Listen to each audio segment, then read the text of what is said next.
vai.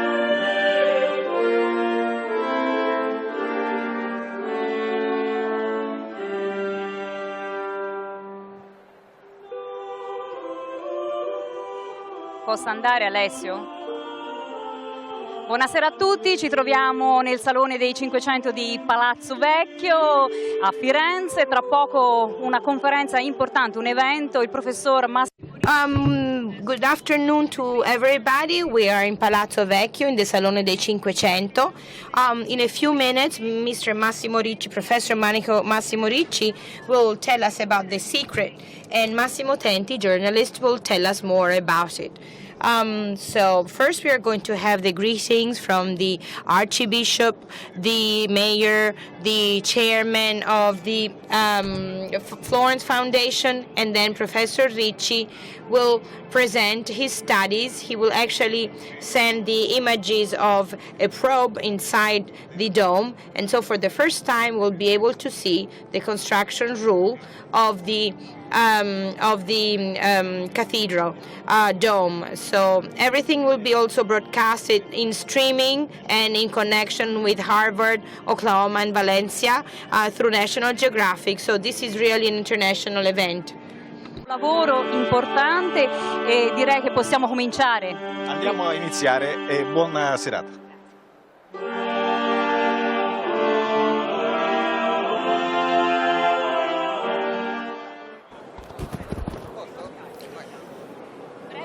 Signori,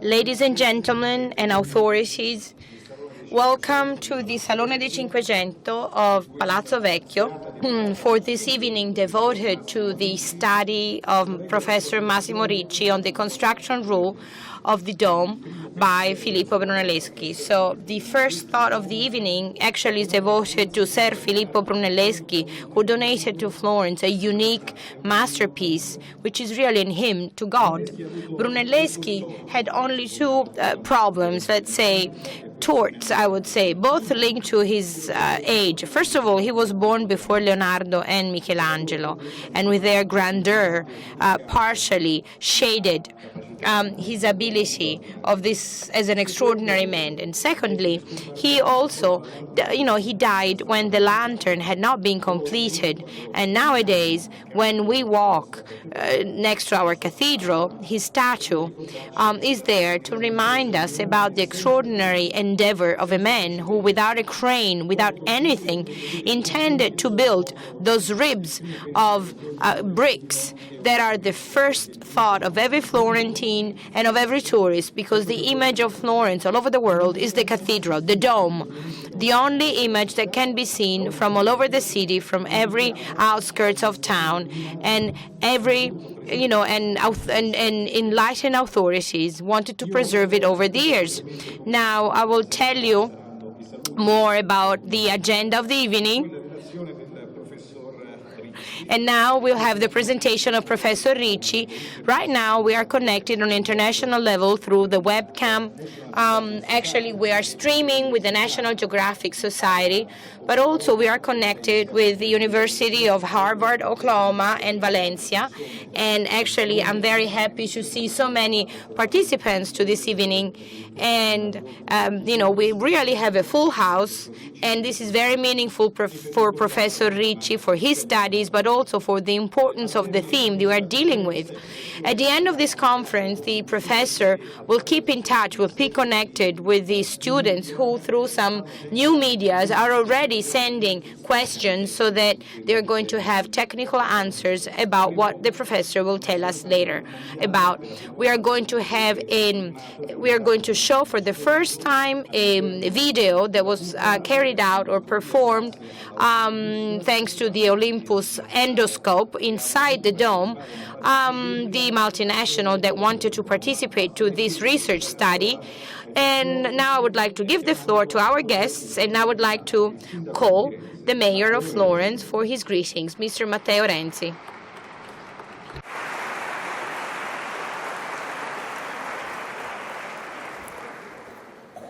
Buonasera, buonasera a tutti.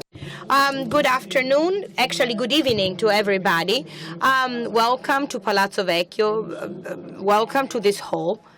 And I would like to greet particularly all the universities that are connected to us, but also to the National Geographic that is actually part of working cooperation with the Florence Foundation of Florence itself. So I would like to greet all the participants and the speakers that Gianluca Tenti will tell you about and will introduce later. I would like to thank Mr. Gentile, the president of the foundation, but also Professor Ricci, Mr. Lucchesi, and especially Professor Ricci, who will tell us more about the mystery, because maybe it's not a mystery anymore, but actually he will tell us about this beautiful page of Florentine history. And it would be more correct to say in this beautiful page of worldwide history. And also I would like to particularly greet the Archbishop, Monsignor Bettori, who is greeting him very warmly. And I would like to greet him warmly on behalf of the whole city.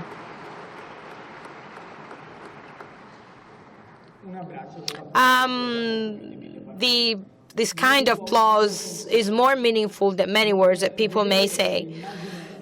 In seeing the image of the dome sketched by our friend Nano Campeggi, and actually we would like to thank him too, but also imagining not only a sort of a portrait, but what is behind the portrait, what is next to Gianluca, the real dome that it was really made by Brunelleschi. Our thought, or my thought, goes definitely to the importance of architecture in the history of this city, in the history of politics, and also how essential it is for a city, for a society, for a community to have a sort of a saving value of architecture. If architecture is well made, if architecture is really putting man in the center, but also in the light of all this assessment and evaluation that any public authority can keep to itself, I think there is an essential point that Mr. Tenti already mentioned about, and which is the greetings that I would like to give you. The Dome of Brunelleschi is much more than that. It's much more than a symbol for this city. You know that the symbol is something that in his Greek etymology means keeping together, ensemble, keeping together, meaning the identity of people. But the Dome of Brunelleschi is not just a symbol of Florence. It's a sort of an invitation to each one of us. And actually no one wants to really not recognize the extraordinary and cultural value, but also the wonderful execution that the conference of Professor Ricci and the video will actually show us. There's more to it, though. Brunelleschi and the dome, there's more than that. There's the idea that each one of us, even nowadays, can actually live his life by betting on his courage rather than on his fear, having the profound desire to pursue a dream even when other people are laughing about you. And I think that Florentine peoples are definitely used to be ironic. And when Mario Luzzi was telling us about Ser Pippo, he wrote very beautiful pages about the construction of the cathedral, in a way by mentioning those words that are really a reference point for us, for many of us, from a literature point of view. You start thinking that Florentines of that time was probably ironic about Brunelleschi and his desire of pursuing his dream. I want to think. I like to think that the Brunelleschi's dome is not just a symbol of beauty for Florence. It's not just a meeting point between God and his people. It's not only the space where you have the community and the polis. The cathedral at that time was actually built to contain the entire city. I like to think that the Dome of Brunelleschi is a stimulation for each one of us to go through, to live this very difficult moment of our life, having the courage to dare with a big project, with a large project. We need to find again the spirit of the cathedral builders, maybe where they would never see the end of their work, of their endeavors, but they could definitely give a message of peace and hope for the whole city of Florence, but also for the entire Italian nations. And for this reason, we are very grateful to the Florence Foundation for this evening.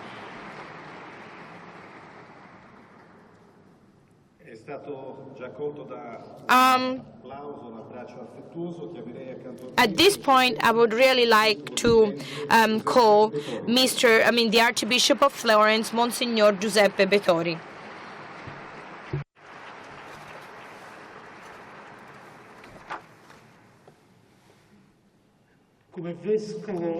As Archbishop of the Florentine community gathered here under the dome of Brunelleschi, I'm very glad to provide you with some useful reflections that I hope will be useful to analyze the monument architect Massimo Ricci will illustrate shortly from the construction point of view.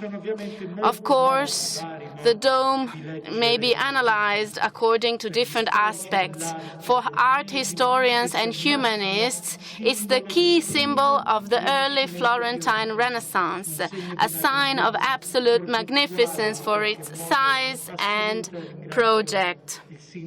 And I would like to thank the mayor that caught this particular meaning, this project that goes beyond our humble reality, and it's a sign of hope today.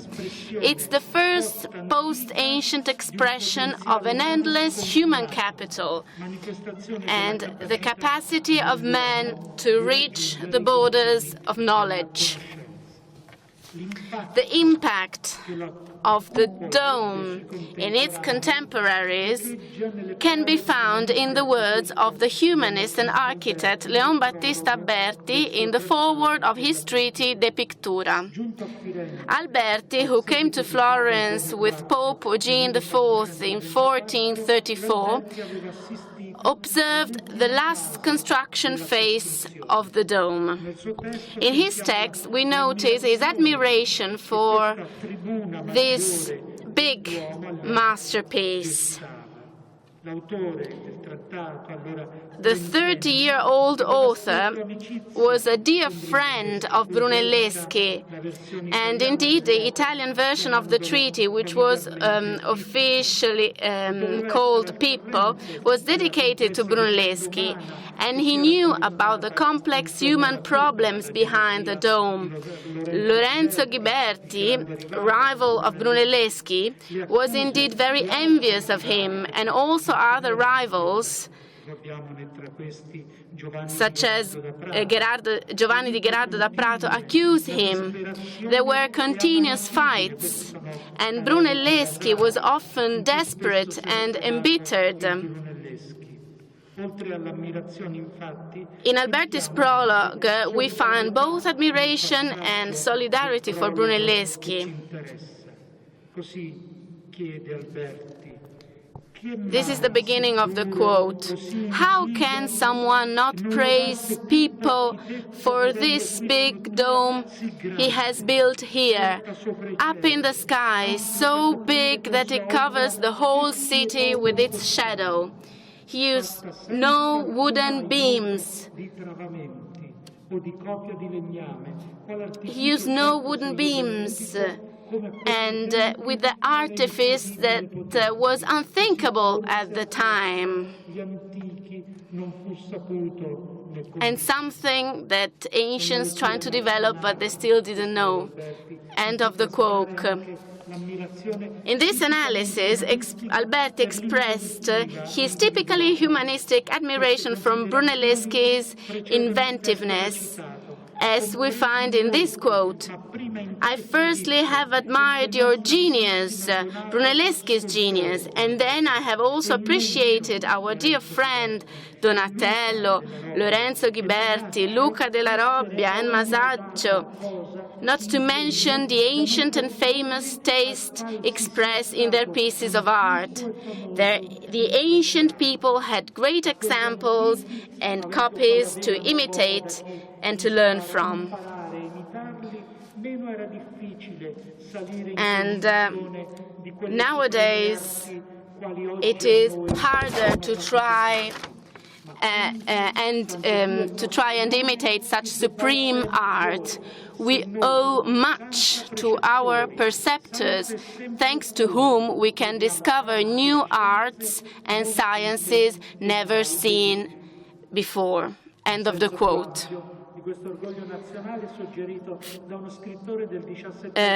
Ferdinando Leopoldo del Migliore, 17th century writer, expresses a wider sense of pride in his work Firenze città nobilissima of 1684.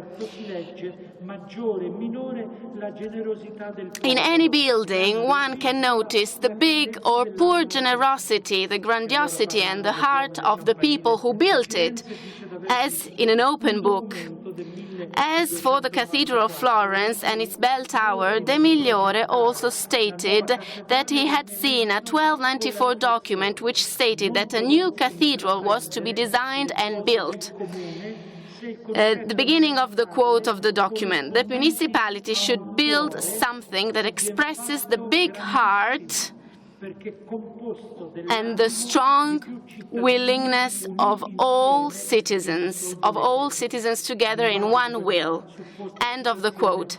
The Italian language of this quote is not typically medieval, and Cesare Guasti, who studied the cathedral at the end of the 19th century, tells us not to believe in these pompous expressions. The 17th century writer De Migliore probably identifies something authentic. He and Giorgio Lapira saw the dome as the representation of the heart of the city, a sort of union of citizens. Del Migliore considered this unity from the Christian point of view, since he stated that cities are united by a single will. And this expression seems to evoke the Church of the origins, the Church we find in the Acts of the Apostles. Now all the believers were one in heart and soul. And our dome seems to gather and unite all its sons in the cathedral and outside as a brotherly community. I'd like to suggest a further analysis on the sense of the dome. This analysis dates back a long time ago, when the cathedral was about to be built. I don't refer to a written text now. I'd like to refer to the marble relief Annunciation, which is still visible next to the door of the bell tower on the southern side. This is a transition sculpture between Romanesque and Gothic, and it clearly shows the event of Annunciation. On the left side, we find the vigorous angel with grapes around his leg, symbol of fertility. On the right side, we can see Mary reading the book she has in her hands. But she now doesn't read anymore, because she receives the Annunciation and replies with the words carved in the marble, Ecce ancilla Domini. The words of the Holy Bible come true, because this young girl will give birth to the Son of God. Between the angel and Mary, we also find a symbolic building, a sort of tabernacle or temple, two pillars with a dome on them. The hand of God is shown on the left side externally from the dome, and the Holy Spirit is represented in the dome. Under the Holy Spirit, we can still read the words pronounced by the angel, Ave Grazia Plena. The artist represented the mystery, the fullness of grace, and the faith of Mary in architectural terms. History was created by God, and all souls and creatures become expressions of the Lord. By building the dome more than 2 years later than then, I think Brunelleschi probably wanted to evoke the internal and immense soul of the human being, a soul that only God can fulfill. What is certain is that the dome gave our city a symbol that shows the heart that needs God and needs to be beaten by God. The heart of Mary, the heart of this city. And it is also certain that during the Mass, here is my last reference, and here I would like to speak about my experience. I always celebrate Mass underneath the dome. When the core of the big dome is filled with the spirit of the communion and of Jesus Christ, the dome expresses its full meaning, since it's a source of life for the people who come and pray underneath it. It's the sky designed by Filippo Brunelleschi for the people of God and the people of Florence at the same time.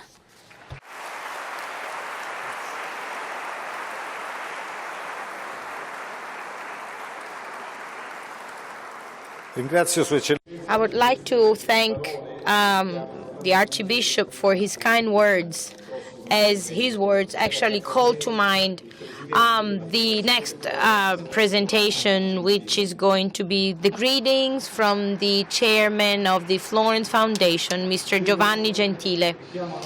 Actually, exactly 1 year ago, we were here in this very room, and we were actually opening the first edition of the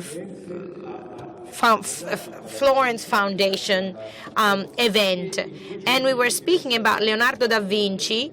And, you know, also during those days there was a green lawn being built around the baptistry, again organized again by the company Federica Rotondo's once, that organized this event as well.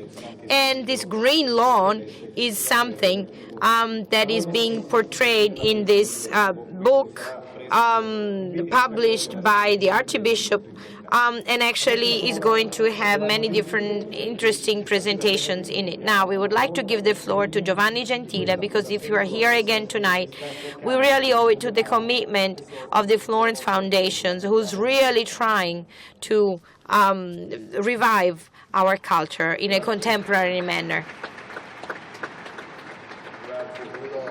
Thank you. First of all, I would like to greet all the authorities and all the participants that came in such a large number. I'm very touched. I think it's a very good sign considering the time we are going through. I don't think we deserve all the compliments that people pay to us, but also I would like anyway to thank the mayor for the work we are doing. We are very enthusiastic about it. We are very committed. We have been working for about 2 years, and we have only single interest, one mission, which is to promote what this city deserves. And something that unfortunately Florence lost over the last decades. And then, you know, in a very humble manner, with a great enthusiasm, we are trying our best in order to recreate an atmosphere around this city, because everything that this city represents, you know, Florence deserves it. So we are here to celebrate it's sort of a conclusion And maybe it's not a conclusion because there will be a longer route to be followed or longer journey to be traveled. But, this is a conclusion for now. I'm not going to get into the scientific debate. There will be even some different opinions about it. But anyway, tonight we'll be hearing about facts and documents. And when you leave, please do look at those machines and devices that are on the back of the hall of the room. They are extremely interesting, and those are exactly the machines with which Brunelleschi built the dome. Also, I would like to emphasize something that was always one of the inspiring principles within the Florence Foundations, which is putting together culture, landscape, cultural heritage, the heart of our national identity, with the economy, because without the economy, without the financial resources, our words are meaningless. We don't really bring any contributions except with words. Instead, we want to do concrete things. And in fact, with the endeavor of the Florence Foundations, we are really trying to join together, and I'm repeating it again. I say it in every single time I can say it. We really want to put together the concept that cultural heritage, landscape, environment is a wealth. Is a wealth of a country, and therefore it's they are like an economic issue. And granted, you need to understand how to organize the economy of cultural heritage. But it's probably, cultural heritage is probably the most important asset of our country. I don't know whether we'll be able to do something, but I truly believe in it. And I think an evening like this one is great comfort to me. In such a difficult time like we are experiencing now, a difficult day like the one we had today, with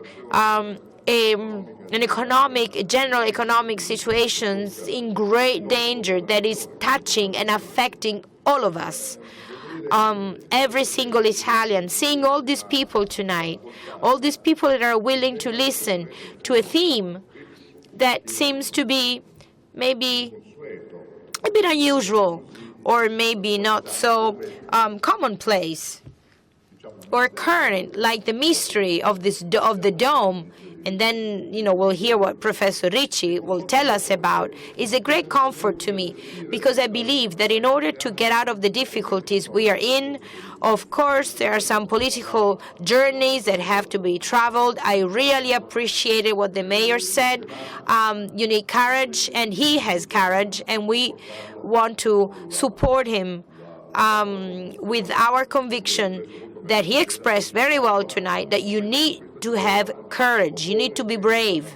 You need to dare. This country has to change. And we're working for that. We are working in a very specific area, such as the cultural heritage, landscape, environment. This is the Italian wealth. And if we manage to do that, we are going to make up, or we are going to recover what is our main asset, which is our identity that was shaded over the last few years. This is the task we have ahead of us. This is what we can do with great humbleness. Let's try our best. Let's work hard. I don't know whether we'll manage, but the 2012 Florence edition will be targeted to that. We're going to have research. We're going to have events that everybody will know about as soon as the programs will be defined.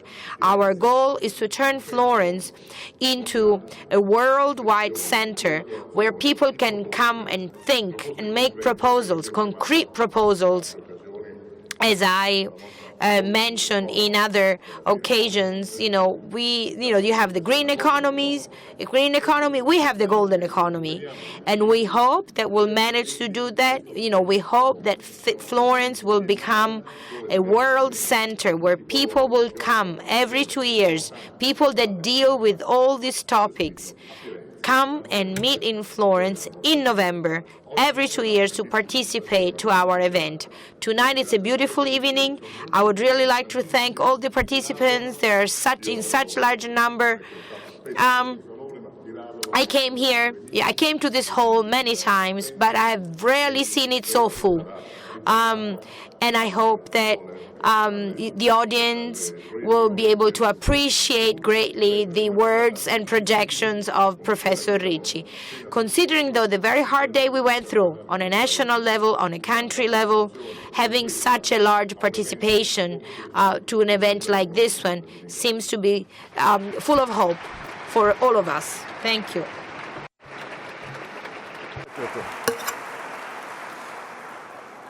Faceva riferimento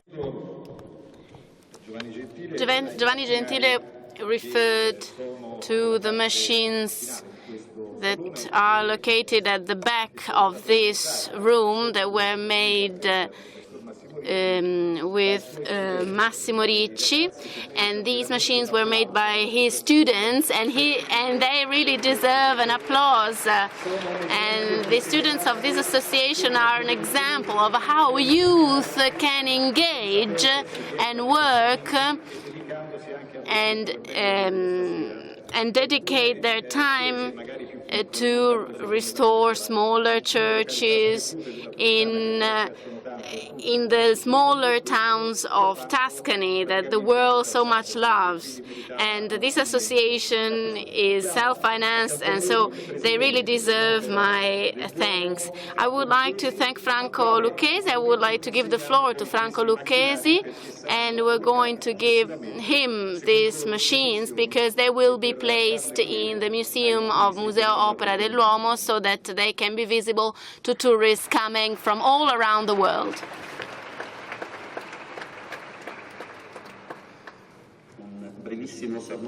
A short greeting to all of you, and I would like to thank you all. I would like to thank Florence, National Geographic also, because they have organized this such wonderful evening.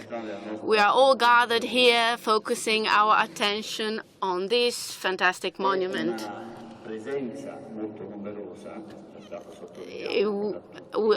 The previous speakers have stressed that in the room there is a large number of participants, and that shows the love of the city for the dome.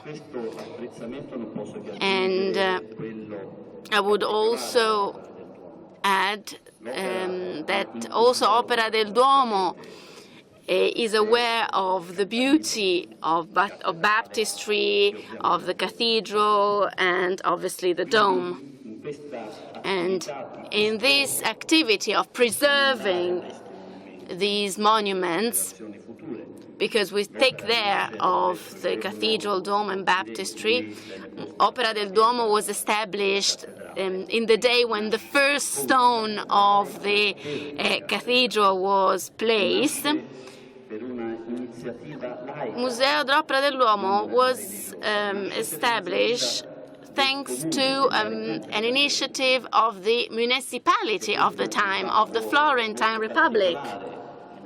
And this is a particular fact because the dome was built and the cathedral was built by Arnolfo di Cambio. Arnolfo di Cambio also built this building we are here in.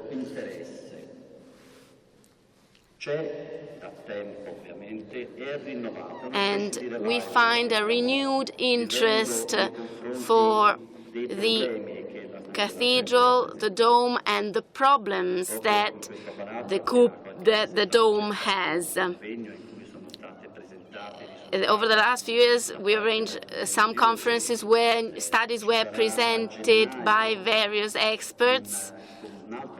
And a new important conference will take place in January because all experts of the monitoring of these monuments will meet. Probably you don't know that, but our dome is monitored by more than 100 instruments, and it has been monitored over the last 60 years. And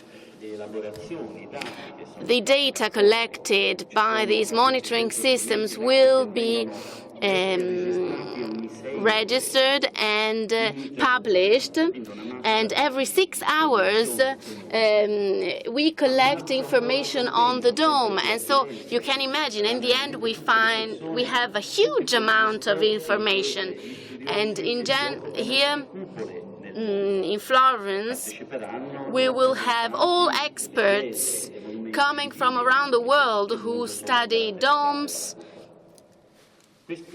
and the Dome of Florence. Today's event focuses on the reflections of an expert who really loves this dome, because he has dedicated his whole life to try and understand what the dome hides. It's not really about mystery, but just trying to answer the questions that remain unsolved. Opera del Duomo is still prudent because we cannot interfere, we cannot support any research. We can say, okay, that's fine, but we are very glad to all experts like Professor Ricci who spend their time studying this dome, because any step forward in the knowledge of the dome, that is, knowledge of material and techniques, and in the safeguard and in the comprehension and reading the data, all this helps Opera del Duomo to concentrate on the safeguard procedures, and it allows us to protect these monuments more. And that is why Professor Ricci's work is very important, and also the work of the future expert will be important in the future, because there are lots of questions concerning the Dome of Florence. And today and this evening, I would like to stress the gratitude of Opera del Duomo for the step forward that Professor Ricci made and will present. And I think we will all enjoy very much. Thank you very much.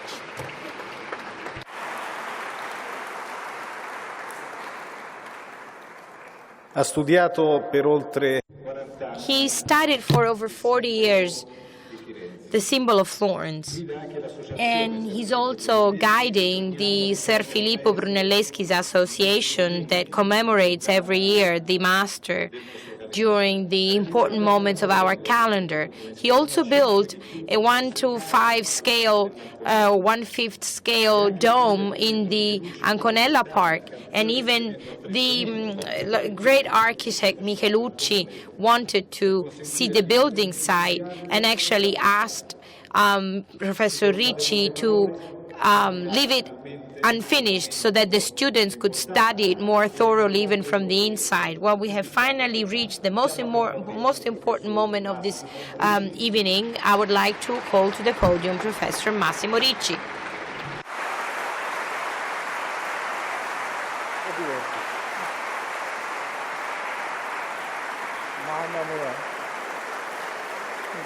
Grazie.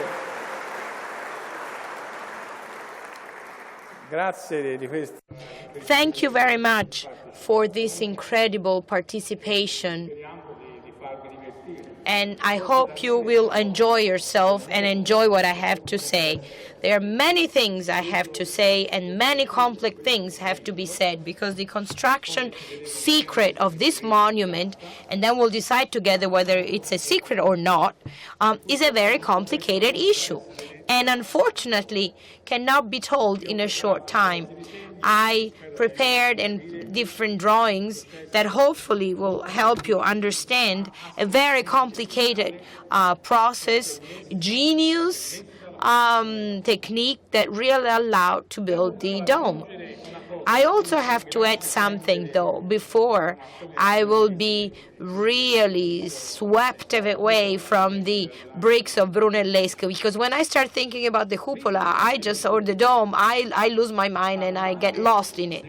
Having said that, considering, our current times, talking about the largest brick construction and building ever built in architectural history should mean something for the city of Florence, for people from Tuscany, but also for Italians at large, at a time when this country is being offended, this country that really taught the basis of art since Roman times. Especially in my time, Romans are still the best in technology, even nowadays.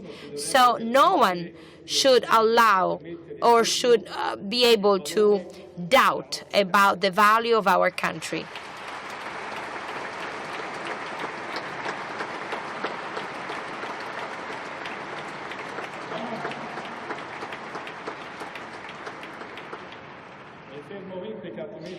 This is all I have to say, because otherwise I'm not going to hold the conference or this lecture. Having said that, I would like to thank all of those people who really helped me organize these events, the National Geographic, the Florence Foundation, the Archdiocese of Florence.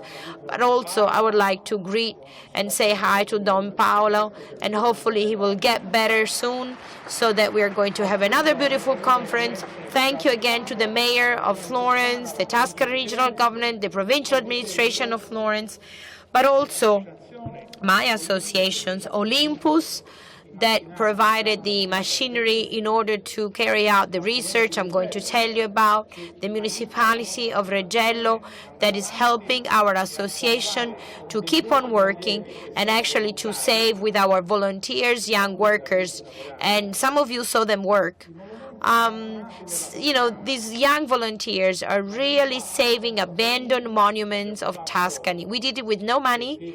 We did it because these boys and girls, sometime under the guide of their professor, started loving art and architecture and our history, rather than the watching or enjoying stupid things on TV. So founding real values of real life, and the results of their work is on your back, and I'm very proud of it. But we have a lot of good friends, Nano Campeggi, who drew this beautiful manifesto. He painted something for us, and he actually posed a question mark. He actually gave us a question mark, because I believe that, and I'm going to say something to him right away. Maybe it's a little weird insisting on something like the dome, and I will come up with the final picture that you will decide about. But now, since time is little, time flies, I have to start my technical presentation. So, I have to start with this question. Does the mystery on the construction of the dome really exist? Did Brunelleschi really prevented people from knowing what he was doing? If I look at this picture, I start laughing, because Brunelleschi teased me for almost half an hour when I was walking through a walkway in the dome, and I saw this block of bricks that was protruding out of the external rib. And I stopped all of a sudden because there was something weird in it. What is this something that was so weird? It's a brick that was faked. It's a fake brick in order to prevent people from understanding how it was laid. This is a brick. It's a brick placed sideways that was chiseled with a chisel and then filled with some lime putty, and then it seems as if it was 5 bricks laid one next to the other. It was placed in a herringbone shape. And as far as I'm concerned, this is the essential element of the construction of the dome. But as you can see, it does not play the role that scholars gave to it over the last few years. The herringbone shape is very different from the one that could support the lines of bricks. This is another area of brickwork that actually fooled several scholars. Some people said that the dome was built in a random manner because the different lines of bricks that you could see on the left side are inclined, are sloped with different slopings, and for that reason there is no rule that in the way they were laid down. Well, I'm so sorry for their profound ignorance, because next to it you can really see that the brickwork of the internal vault that someone broke, I didn't, because for me the dome is sacred, shows some lines with completely different connections and mortar connections. So there's no compatibility between the two brickwork. These are two different brickworks built at different times. In order to be more precise, the diagnostic is very simple. The internal vault that you can see right here was actually built according to the construction rule, which is during normal construction, whereas these areas of brickwork in the walkways were actually made later on without any kind of construction rule, and therefore they're just fillings, built randomly. For what reason? Well, the reason is very simple. Just think about it as usual. Brunelleschi wanted to keep the walkways free in order to walk along with the materials, with the construction material. So these areas, these brickwork areas that are protruding out of the internal vault were an obstacle to the passage of material. So the handling of the material. The real brickwork is above the architrave. That is above the architrave, the lintel. From the lintel or architrave on, you're going to find the real vault built according to Brunelleschi's rule. So how come Brunelleschi, in a way, tried to fool scholars from all over the world? Well, in my mind, for a very simple reason. Because he was jealous of his construction system that was purposely invented for this monument, that has no equals in the history of architecture of any time.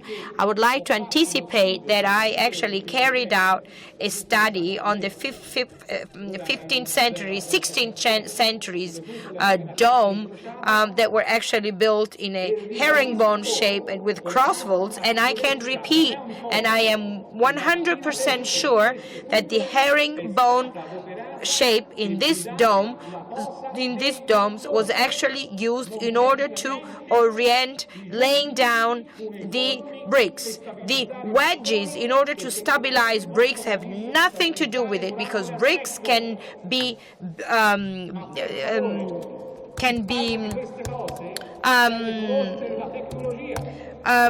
built in dry, with no mortar. And sorry if I get so mad about it, because the people that say that they were using different techniques are lying.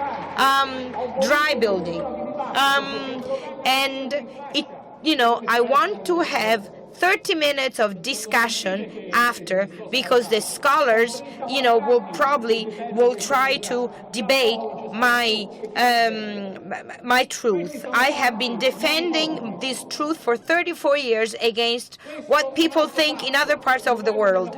These are not hypotheses, these are facts. This is the model of the dome of the Brunelleschi that has been visited from the TVs from all over the world. 15,000 people came, 70-something schools came, and you can see that between this model and our dome, especially for the Fine Arts Office friends, you'll see that there is a great surprise for you. The model was built according to the construction rule built by the students of the Faculty of Architecture, but also with 12 and 13 and 14 years old children. Giovanni Michelucci was bewildered to find out that this masterpiece was made by children who were even bricklayers or masons. So this is the construction rule that Brunelleschi followed, that I used as well, in order to make this miracle come true. So let's start with this preamble.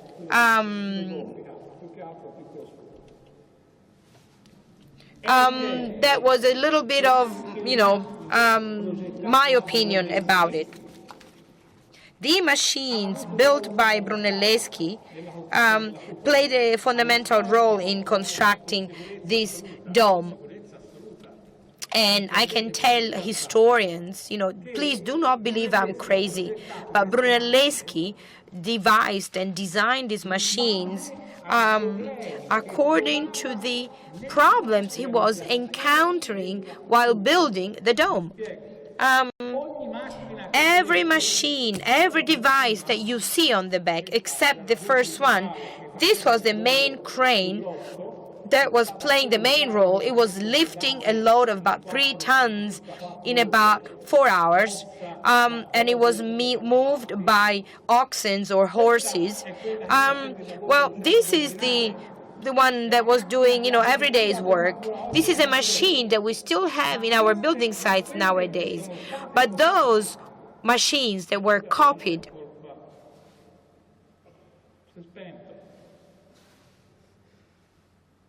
I'm sorry, there is something wrong with the slides.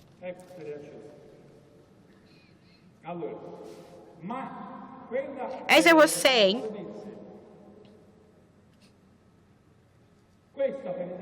this crane that you see here was depicted in every single version that you can see around, with a huge mistake, though. This drawing has a mistake. What happened, they connected the cross that is under with the rotation plane of the crane, and they didn't understand anything. Leonardo da Vinci appreciated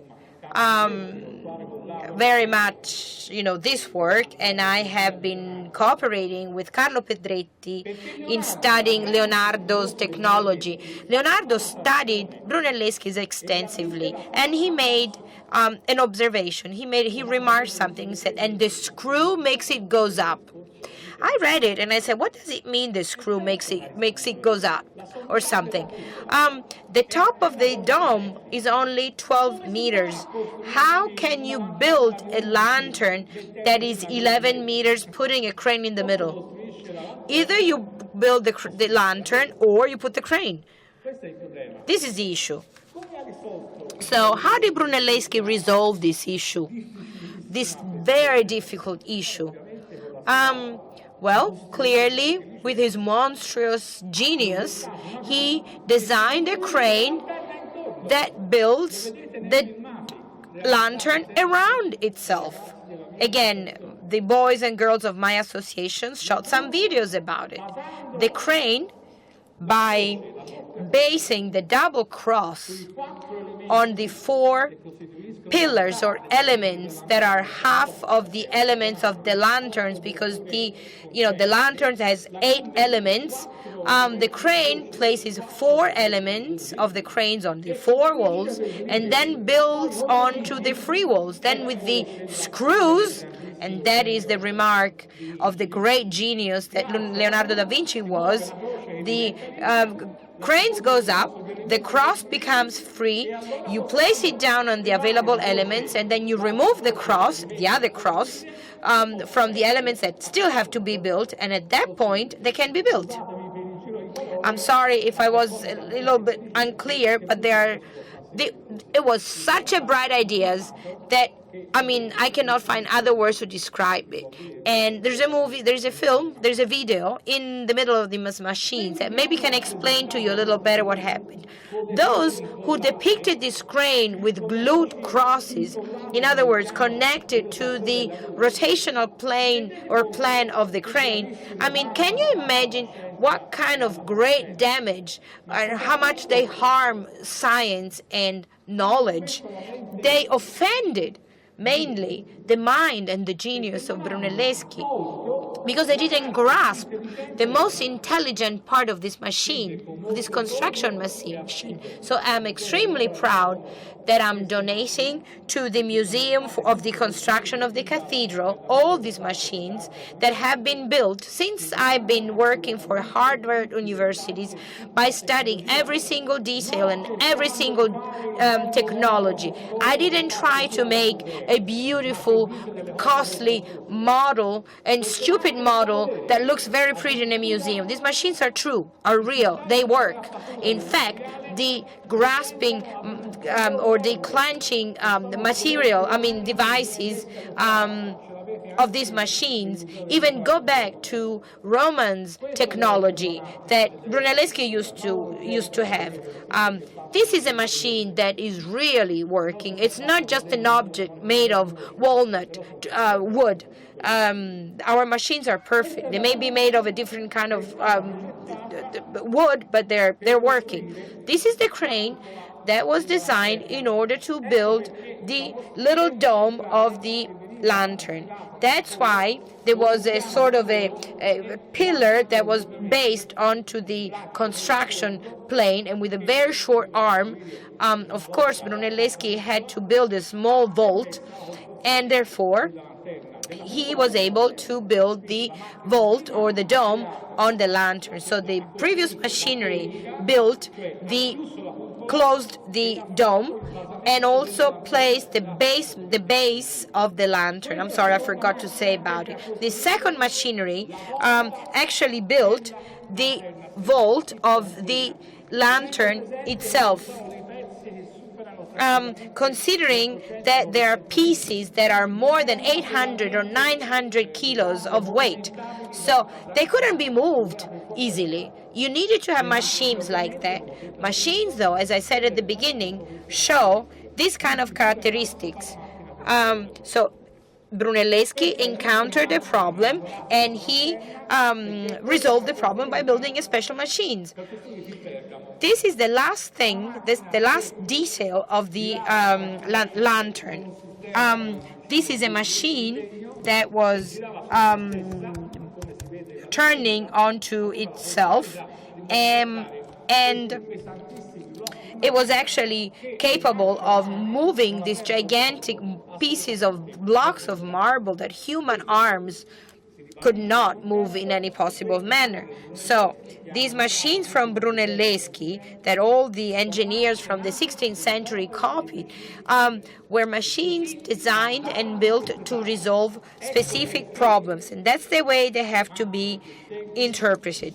That's why in the most simple machines we also included the architectural context they were working in. So I think I did a pretty complete work and quite thorough in terms of construction technique. This is probably the most enjoyable one. This is the ship. This is the ship that was flying along the river. When Brunelleschi was accused of building silly things, this was a ship like the Nave a Rovezzano, these large ships, sort of barges, were kind of carrying goods along the river Arno. And Brunelleschi bought this ship. It was a second-hand ship, and he actually installed a whole series of devices that allowed them to be moved by wind power. So he was actually going from the warehouses of the construction of where the material was to Ponte Assigna in 8 days, whereas along the road it would take 14 to 15 days. Of course, the opera was spending less money, and therefore they were actually drawing advantages from this kind of transportation. This is the real ship in the history of man that was actually moved by propellers, and it's actually the first example of something like that of mankind. Brunelleschi did not want to be paid, but he wanted four monies for every kilos of marble he was transporting, and if someone dared copying this mechanism, he was going to be burnt by the municipality that was supposed to protect everything. And this is the first copyright of mankind history. Up to now, we have spoken in general, but now let's go in detail. And here we find the initial construction problems. I thought I could start by speaking about the first construction phase that hasn't been analyzed so far.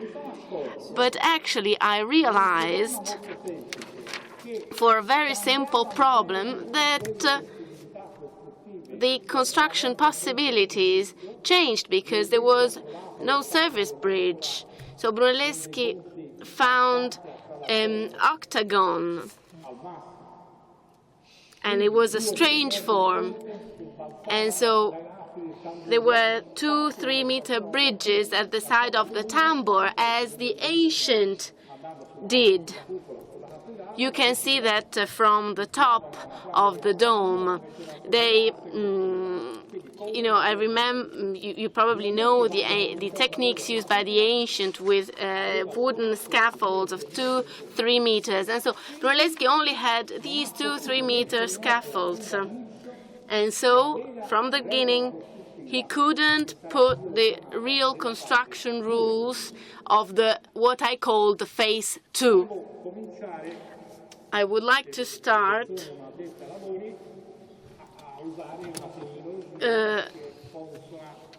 an easy language, because not all of you are experts of the dome. This drawing shows the curve of the dome, called center of quinto acuto. So sesto is the curve, the geometry. A quinto acuto means that the radius of the circumference, how we tracked this dome. As you see, there are two radiuses, one for this vault and this one for this other rib. Here you see this radius is 4/5 of the basic diagonal. So this is the only aspect, geometric aspect, of the whole construction. All those who speak about other curves or other forms, they are wrong. The only possible curve of Brunelleschi was circumference. Why can I be so precise talking about this?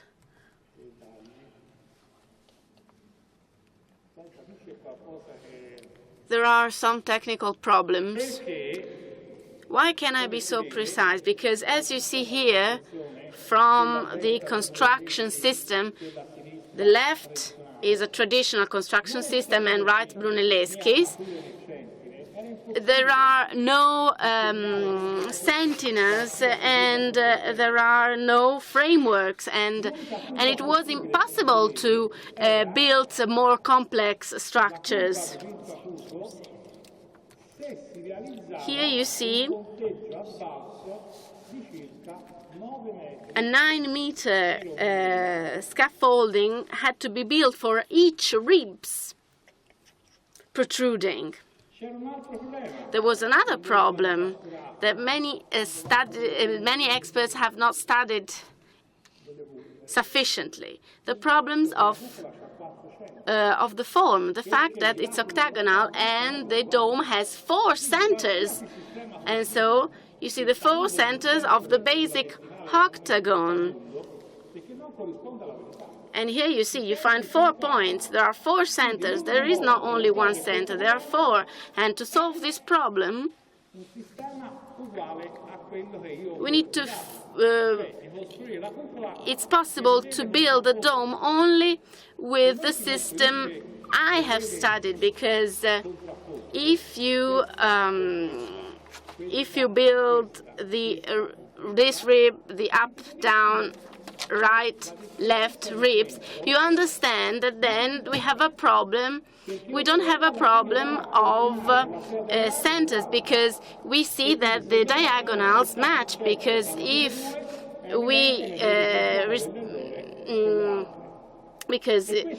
we use another method, then we have an error.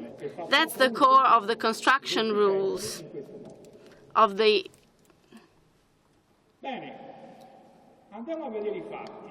Let's speak about facts, because I like documents. I don't like chatting. I like documents. I would like to convince you about the quality of my research and of my thinking, because Brunelleschi didn't write anything, because everything you hear tonight is the result of my love for the dome and of my research over the last 34 years. The copy of the manuscript of 1420 says what method had to be used to build the dome, and it only says that quinto acuto in the corners had to be used. Well, Brunelleschi didn't tell us anything. You know, quinto acuto in the corners doesn't mean anything. But actually, that's the only method to describe the real construction rule of the dome.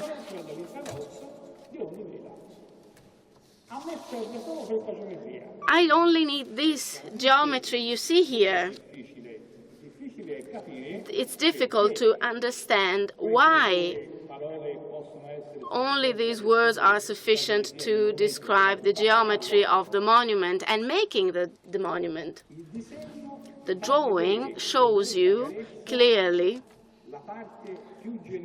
the genial part of the dome, and thanks to which Brunelleschi won the competition of 1420. Here you see the star of the dome, the famous star of the dome that is visible in the drawing, and it's at the bottom of the 4 cross diagonal of the basic octagon. And it's made with it's leaded with plum lead. Here you see it's 4/5 of the octagon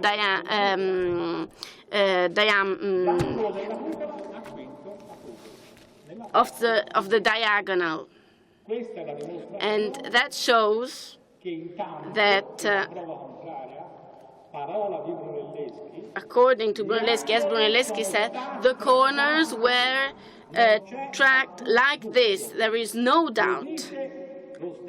Brunelleschi himself told that. And then we also have the evidence for those who are skeptical about that. But Brunelleschi presents this drawing to the competition because he solved the problems of sentinels and because sentinels a tutto sesto couldn't be used because they would have been too unstable. They wouldn't have been good enough. They wouldn't have been strong enough to support all these weight. And also the base was really huge, 67 meters. And so he had to think about a different tracing system.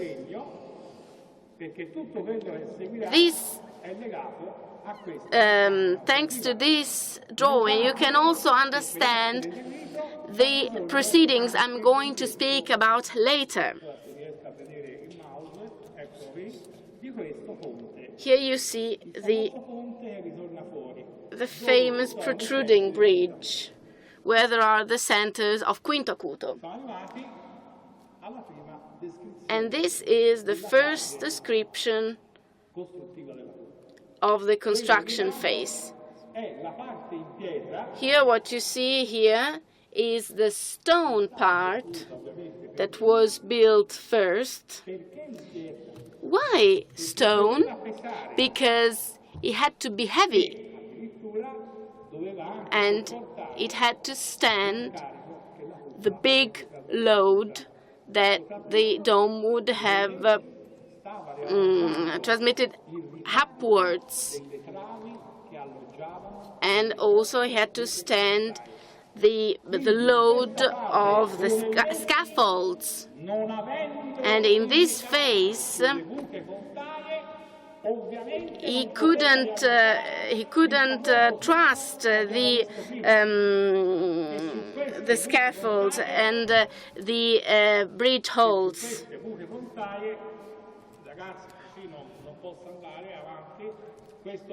And here you see this plane.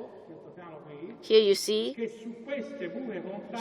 in these holes, which were inserted here in these holes, you see, these scaffolds were suspended there. So if there were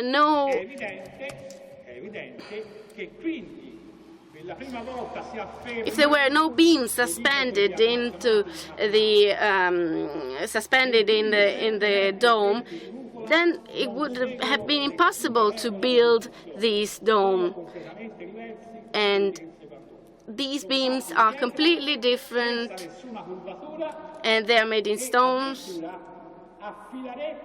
And here you see the particular stones that were used. It's linear stone, and they are not slack line inclined like the other stones.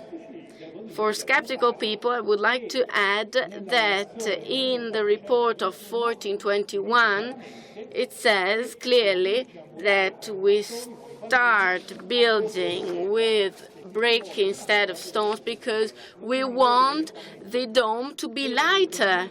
They say that clearly. The document still belongs to the Opera dell'Uomo, can still be found in the museum. And this, the scaffolds could be inserted here with normal construction rules. And here you find the top of the dome, and was made with the service scaffolds that allowed the closure of this dome.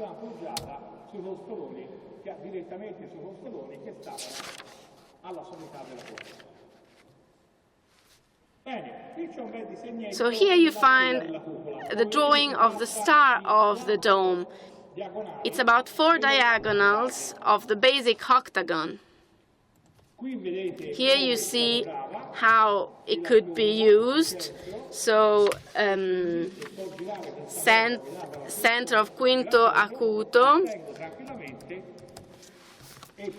leaded, And here you see it's the perfect vertical plan that contains the quinto acuto curve. So I can use small centiners, 4.30 centiners, according to the hooks I found in the dome and that I saw described in Paolo's book, my very dear friend Paolo, that gave a strong contribution to research. But at the beginning of this phase, what you see in front of you is the initial centina, the centina that were used by Brunelleschi. It was a centina that could be used that could be open only at the sides, because the alignment with the star made it perfectly radial. So here you see the drawing that shows what Brunelleschi did at the beginning, and here we can start enjoying. Here, 9th of July, 1420, Nandi di Frosino Fabbro must have 132. Here is a quotation of an old book, 132 libras of iron chains for the star of the big dome, and 280 libras of stone plates to close the centinels of the cupola. This is an old description of a old manuscript, and the iron chains were very heavy. They each weighed 11.20 kilos, and that was done at the 9th of July, 1420, so the beginning of the work. The 8th of August, so 1 month later, Brunelleschi comes with two pulleys. Why two? Because with two pulleys we can pull a single diagonal. So if you pull the pulleys, two pulleys, you can pull the diagonals. That's the hook for the initial centina that supported the centina. It was made directly on the second tribune of the dome. I was very lucky because I could take a picture of that. That's the internal hook, because the external hook disturbed the walking of the tourists and was removed long time ago. The corner hook of the corner remained because it doesn't disturb the walking of tourists. But I can say that at the beginning, Brunelleschi made the mistake that I did. He placed the centinel axis with the edge, and it was impossible. It couldn't be done. So that is how the first part, the 7.20 meter, that's how the initial part was made. It was made a calandra. È da questo che deriva la famosa voce del Gualandrino, perché la calandra, che noi chiamiamo calandra, it's calendar or gualandra in Italian, and the instrument, the famous instrument, derives from here. There is also a very famous book from Terranova of the 18th century. I also have, and it describes the instrument that derives from this, a calandra method, from this calendar method. But, you know, Brunelleschi built thanks to centinels that work like calendars. Here you see normal calendars that workers use for any wall, and here on the dome calendars were made by centinels. That's the result of Brunelleschi's study. He wanted to build this one you see here to support the beams of the 6 scaffolding holes that are still visible now, and we can see them on the dome even today. And the strange thing is that these beam holes are perfect. They are perfectly aligned, and so lots of money was spent to make these holes. And when a worker and when a builder spends lots of money, it doesn't spend lots of money randomly. He spends lots of money for a precise purpose, because the precision of this scaffold was essential to create a precise dome. It is the base for the track for the building of the dome. So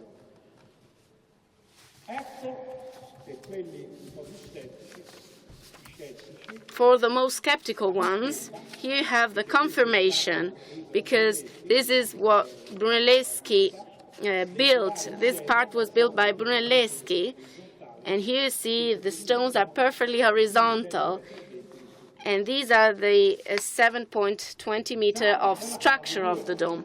And now we are in the second phase. In the second phase included the construction of scaffold like this.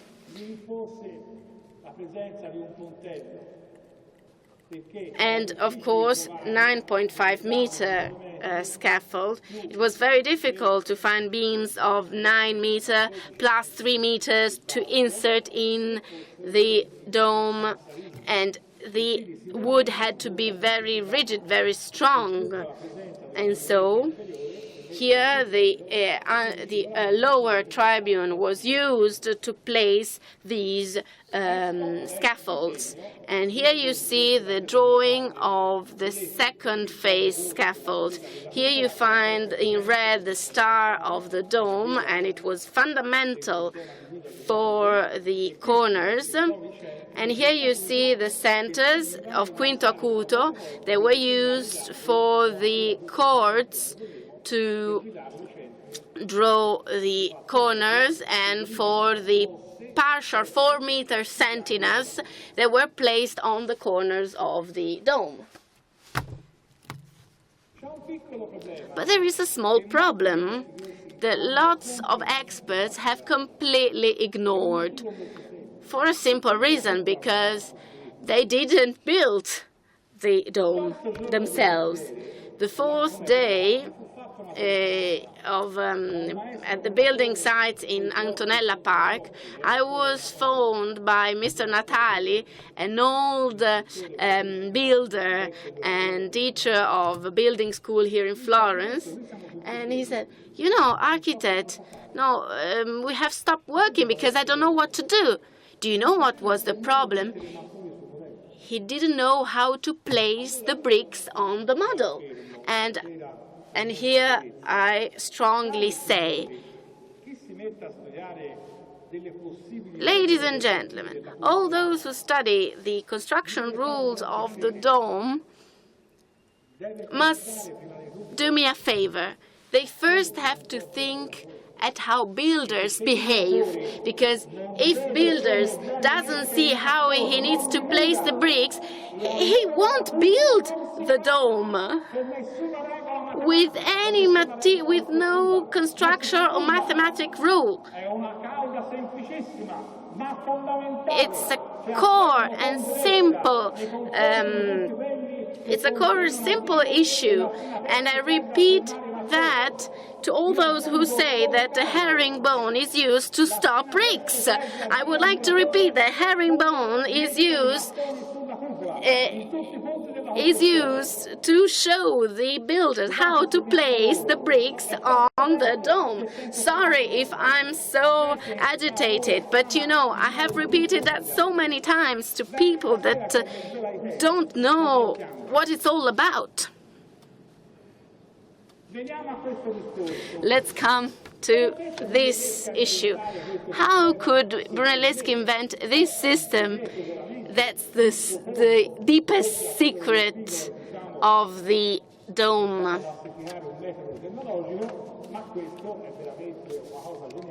It's really a genius method that he created to bring the bricks on the dome, and it indicates builders how to place the bricks. This instrument already existed. I've studied that for a long time, and lots of this instrument can be found in Opificio delle Pietre Dure, and it is used to build what you see in the picture. It's used to build the so-called flowers. Here you see the form. You form here. It's similar to a flower.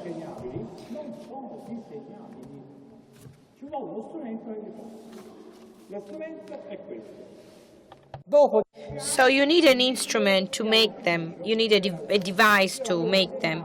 And I was told after 10 years that there used to be one, and I can tell you that I designed it already about 10 years before. So the principle of, the operating principle of this thing, this device, resolve the problems. And please do help me with the technical issues that we have right now. Anyway, having said that, this is the construction principle. I was even more, thorough, because what did I do? I thought, well, Brunelleschi definitely thought, and this is something I understood since the very beginning. When Brunelleschi started working, he clearly had in his mind the entire construction of the work. And it is demonstrated by the hooks I'm going to tell you about shortly, hooks that he left. He had it clear in his mind the exact construction of the entire dome. And it is demonstrated by all these facts. At this point, he was supposed to find a system that in all the points of the dome was able to connect the ashlars. So in other words, he needed a system in order to lay down the bricks in a herringbone shape. Every meter there was about 70 bricks, and once these bricks were placed very easily, the other bricks could be laid down, and at that point the brickwork of the dome was finished very easily. Beware though, how can I build the circumference that I need in order to build this trick with 40 meters of empty space in the middle? Shall I fly? Shall I get wings? Not really. So I had this idea, and I almost had a heart attack when I did that. You take a cord of an adequate length, in this case 36 meters. This was the radius of the circumference of the dome, and by using the service scaffolding that I previously built, by reporting these E to A1 to A to the first to H to H to the first, and vice versa, and so on and so forth, I was able to draw this pseudo circumference, and I was going to base the infamous herringbone construction system on it. So that is what he was doing on the building site. This was just a scheme, a graphic scheme to make you understand what was going on. This is actually in scale what Brunelleschi was doing on his service protruding walkway that was included in the construction holes. So remember, there were construction holes in the entire dome. So remember this webbing and remember this drawing. So this is this is even clearer. Look at the model of the Harvard University. This is in the room of the honorable models in the Harvard University in Cambridge, where lots of students go study. And I was very honored to have this model in this very place. But it shows clearly how the scaffolding was made. And you can actually even see the famous reticulum that was connected to some hooks at the basis of the dome,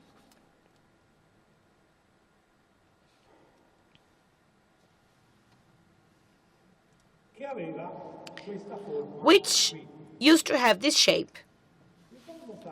I would like to draw your attention to the fact that this is all stuff that I found with my own head.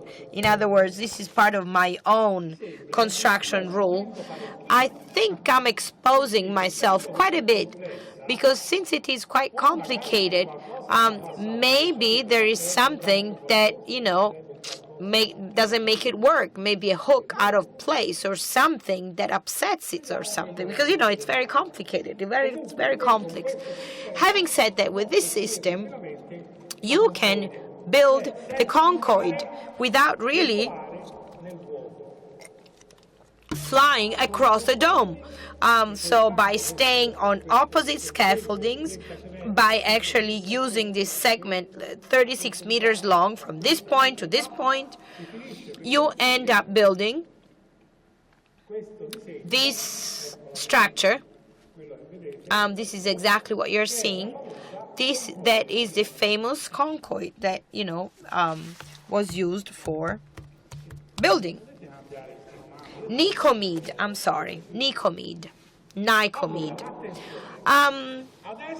Be careful though, because now in front of you,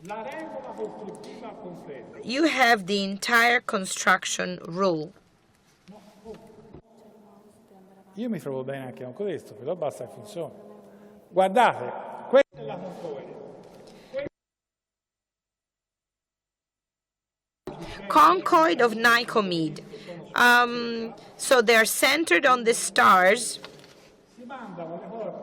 You actually have cords connecting opposite corners and then you have a vertical cord.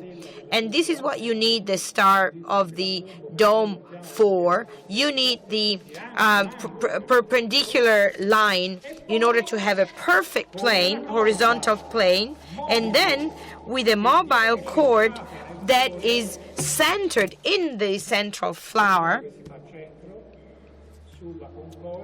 In the conchoid, you actually go through the center that was found out through these two cords. And as you can see, in the drawing, you actually see how you were supposed to lay down the bricks. Now, the mason with this cord in their hands, and I can tell you that my students did it when they built the model, the masons really could have exactly the position in which the bricks had to be placed in the herringbone shape. In other words, the structure of the building. This shows you maybe a little bit better because in computer graphics you see the centinels, the plumb line, the centinels, etc. And then you see the cord that goes actually onto the opposite web. And see, this is how the bricks were laid. Since we are referring through a circular shape, we go through a center. What are we going to get on the opposite side? We are going to get the slack line bricks. And mainly we gave the mason the possibility of actually laying them down, because otherwise the dome could not be built. And I'm saying this again for the third time. Now, we were speaking about bricks, and we finally reached the moment for the video that we were able to shoot with Olympus, but also with the support of National Geographic, but also thanks to the organizers of this conference. This first picture is very simple, very clear, although it's just the photographs, because it shows the inside of the dome clearly. It also shows that there are no conglomerates of any kind, and there are no iron bars in it. One may say, well, but that is only one spot in the dome. Maybe it's just a random spot. Not really, I say, because thanks to the skills of Mr. Tavanti, that I would really like to thank him, who is used to perform endoscopies on human beings, but also on the excellent quality of the high-plex that Olympus provided us, we were able to see very clearly and have a close shot of what the dome is made of inside. And you see that there is a pretty good lime putty and some good bricks. And I can tell you that, I can tell, Mr. Lucchesi, dear Chairman, don't worry, the dome is not going to have any problems for the next few centuries. The bricks are very solid and very hard. Look at the lesions that was caused by the hole that were bored through it. The lime putty is in perfect condition, so it's a perfect combination, solid combination. For the first time, we would like to show you the video that we prepared. Potete abbassare un po' il suono? Che alzare meno.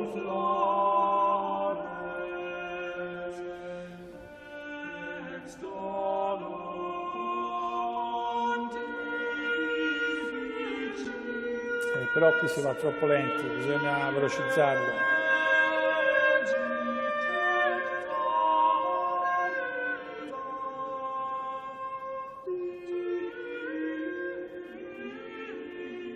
Questo è lo strumento. This is the tool that is actually a traveling tool. You can actually use it even to perform endoscopies in airplanes. The section of the optic chamber is about 4 millimeters. It has a range of 7 meters, and it can be controlled in every possible direction. So we started from a hole that was bored, and it was 2.3 meters. We were still having a coring hole. These holes were performed by Salvatore Di Pasquale in 1986.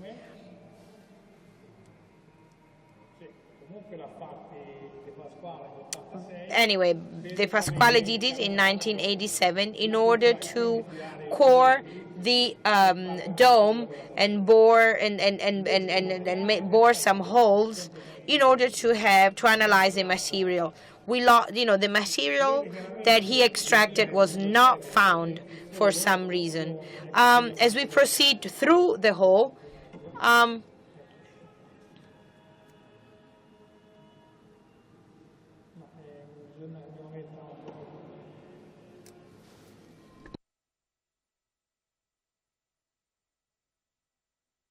so what can we see? An expert of technology like me sees a lot of things. Maybe you don't see much, but anyway, you do see a lot of things because you understand easily what Brunelleschi was afraid of, what he focused on, and also you can also see how he conceived the wall structure of the dome. The wall structure of the wall was thought over and devised entirely in bricks. Bricks that were walled as tightly as possible, starting almost at zero in the intrados, the machine showed us that the different layers of mortar decreased as the dome was being built. And so he wanted to be as tight and as narrow as possible in order to actually have an increase of about 3 centimeters towards the external side. But, something that is absolutely not debatable anymore, okay? Because otherwise here you want to ignore truth. Look at this meter, this measuring tape.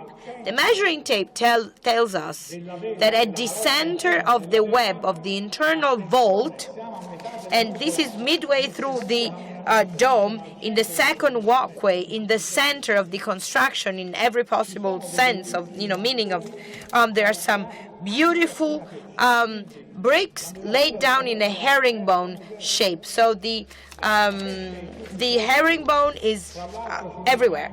And also it tells us that it is just like I was saying, it is aligned and it's not displaced, but the lines are perfectly straight and they have been built according to a chord, a linear direction, a chord, and it shows that we are right in the middle of the web.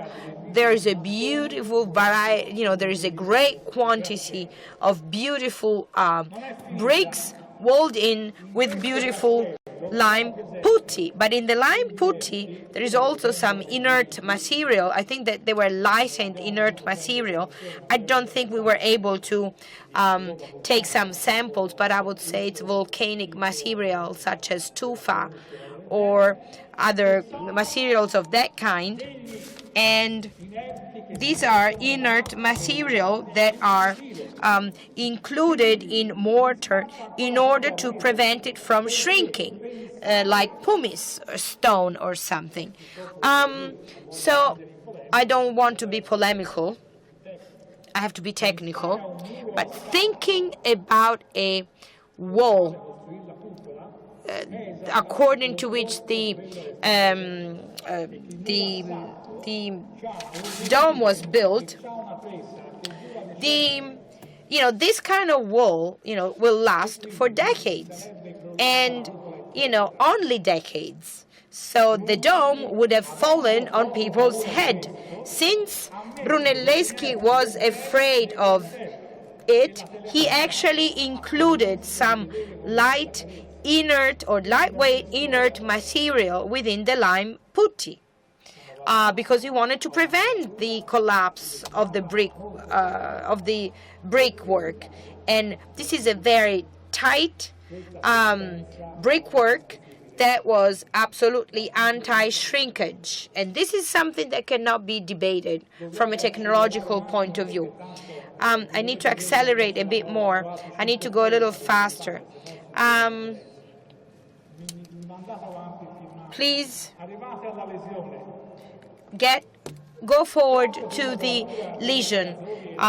Thanks to the expertise of the workers, we were able to actually get to a depth of 2.30 meters, and we found broken bricks that had been whitened by dust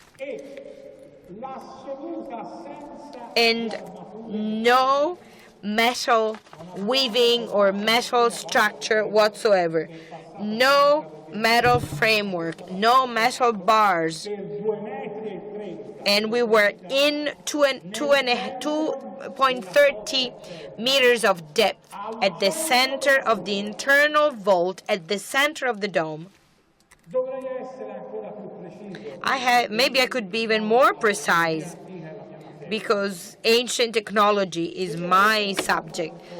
If I was supposed to do some kind of framework, I would have never made it in the middle of the dome, because in that point, the dome is pushing less. Maybe I would have made an arch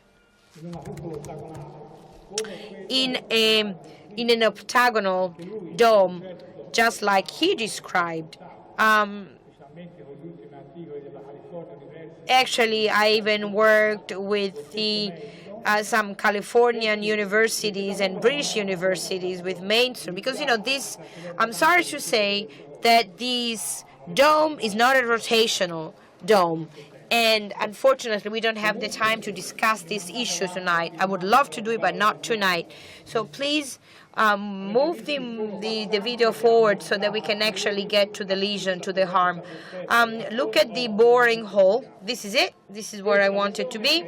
This lesion is 2.3 meters, and it's through. It goes through the entire dome.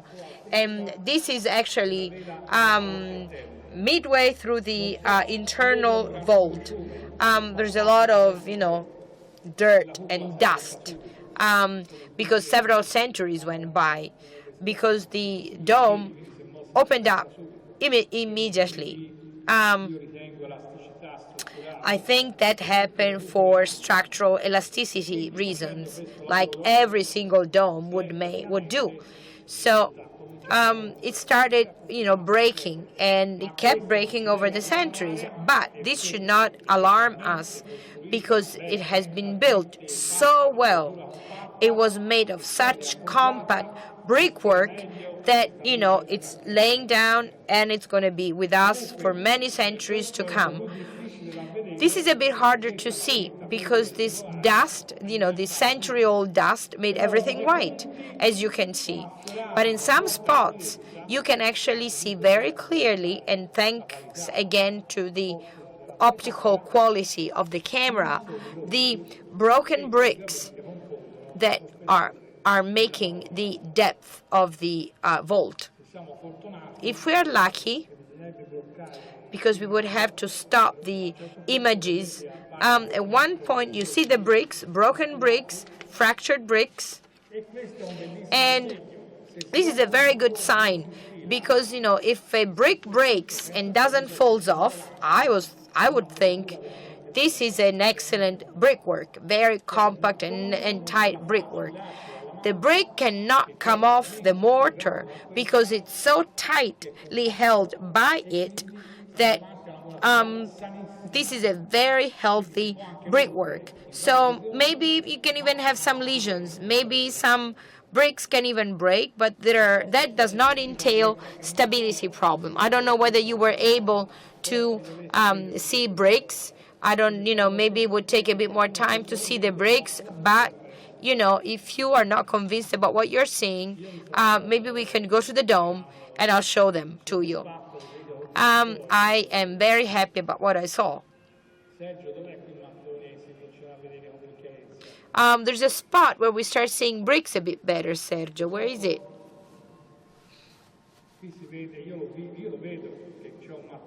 I can see that there is a walled brick next to another. But there it is. This is a piece of a brick that was walled in. You can see the mortar. These are bricks that broke. This means that Brunelleschi's brickwork and masonry is extremely hard, and I would say it's perfect. Here, there's another one. Please go back just a bit. Just a bit backward, please. A bit more. Did you see the mortar? You see a parallel mortar line. These were bricks that were actually placed in a certain manner. They weren't just, they were walled in according to a specific design. Even within the lesion, at 2.3 meters within the lesions, they were bricks that were perfectly placed. So this means that the internal structure of the dome is made entirely with bricks. So thanks to some more modest research, but even more targeted ones, Paolo Alberto Rossi had showed that there were some iron bars in the dome that Brunelleschi used in order to strengthen the brickwork. the spring, he could also use those iron bars on the external rings in order to strengthen the dome. So I would say that, we were able to see some iron, but it's not framework. It's not iron framework. That's what I mean to say. Now we can stop the video, please.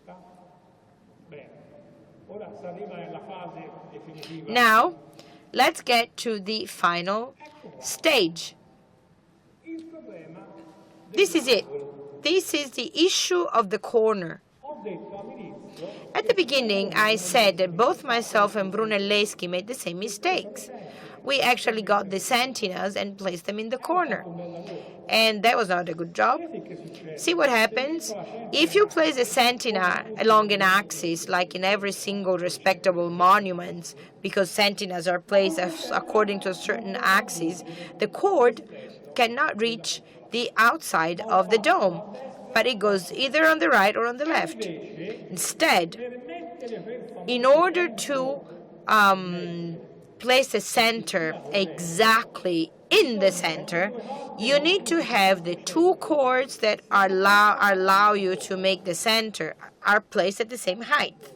Well, dear ladies and gentlemen, this is the explanation of this white element of the dome of Santa Maria del Fiore. Maybe I can explain them to you. This center you need to find here. Yeah, you can see that here. It's drawn. That's the center.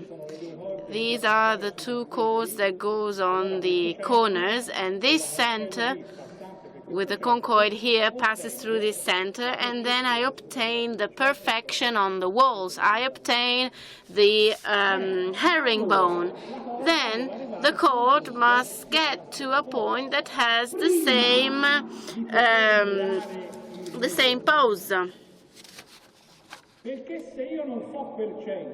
But if I don't calculate the center, I cannot have a herringbone. If I don't have the herringbone, I cannot fly. I cannot build the dome. So it is clear that before I can build a part of the dome, I first need to place a brick on the external edge, on the external corner of the dome, and it becomes my incrementation system for the masonry of the dome. By placing this brick on the external side of the web, I obtain the center I was looking for, and I can put the herringbone method into practice. This is the mobile sentinel of Brunelleschi, and he moved it thanks to these cords. You see that here. And the mobile sentinel shows this. If the sentinel is on the edge, here it is, I cannot reach this center. I reach this point, but I'm not on the corner line, and the center is not perfect. I need to create this situation here. I need to go side of the sentinel. The sentinel is made as you see here, and you see the thickness was treated. I found out this method, and by doing so, the sentinel moves the corner, and the cord can pass through to reach this external point, so that we can also find the same center. Thanks to this, we can obtain a precise center, and we can build a dome. This is how the sentinel, the short sentinel, was made. And here we found these hooks at the corners of the dome. And Here is the drawing of the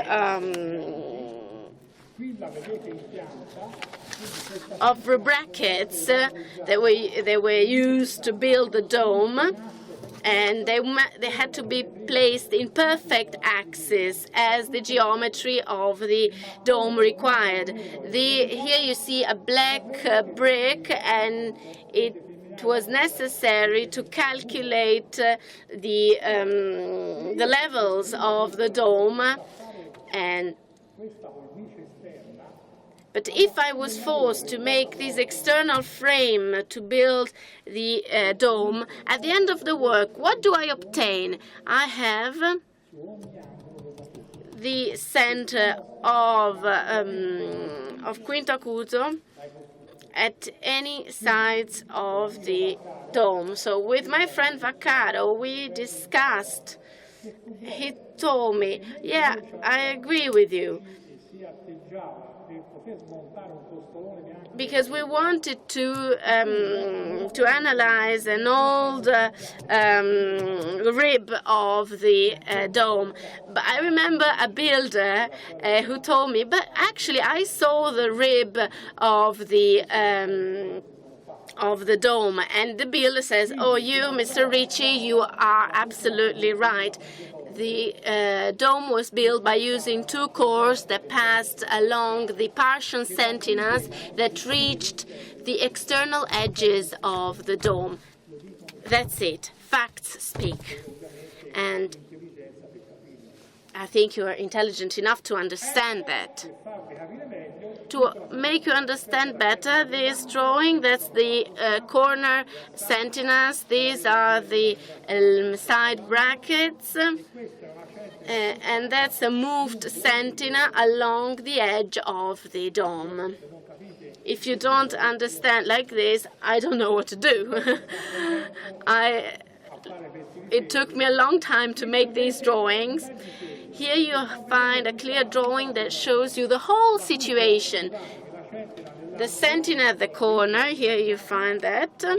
Here you find the core that goes to the quinto acuto, and it passes next to it. And here you have the important brick that builds the external part of the dome.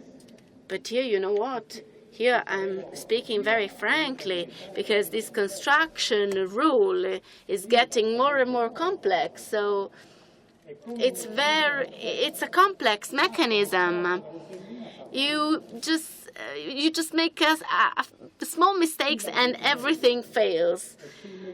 Here you find the model of the dome at Antonella Park. Here you find clearly the sentina at the edge, and here you have the cord, and you find the external part. Here you see that in the model.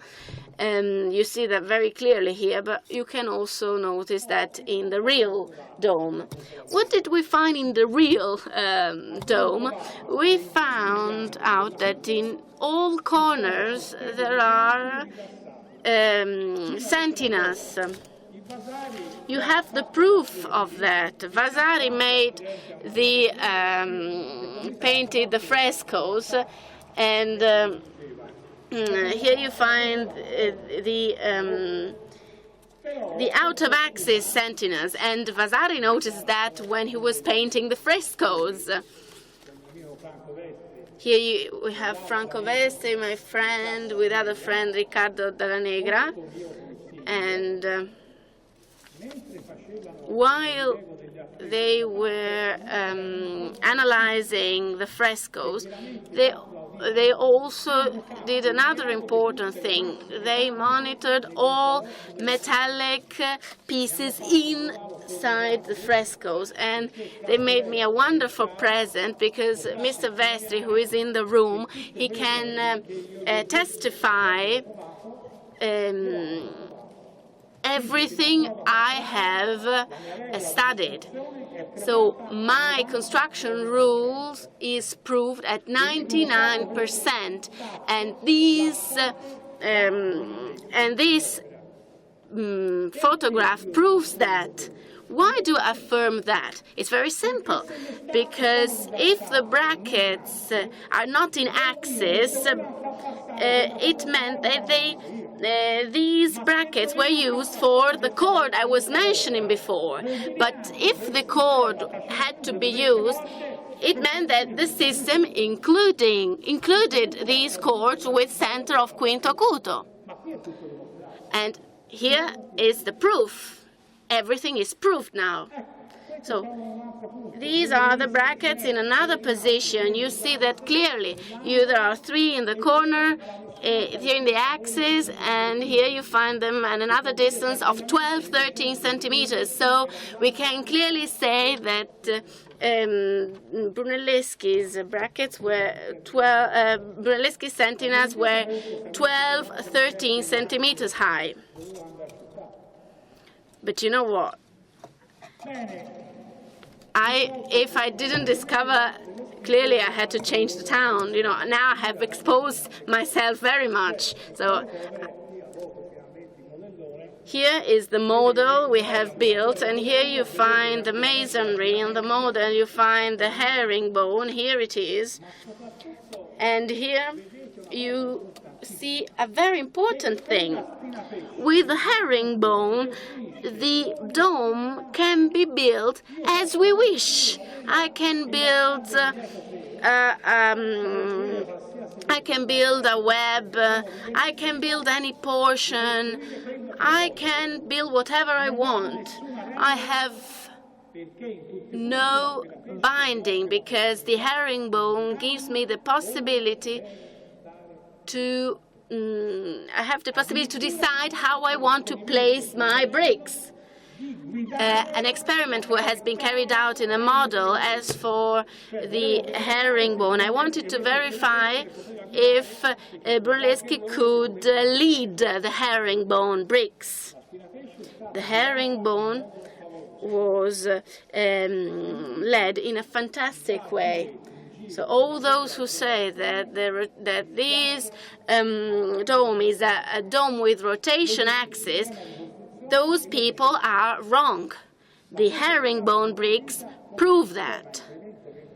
It's a dome with vertical increment and with horizontal walkways. The model says that. I'm saying that to you. In this model, you find everything. Here you find the bricks of the dome.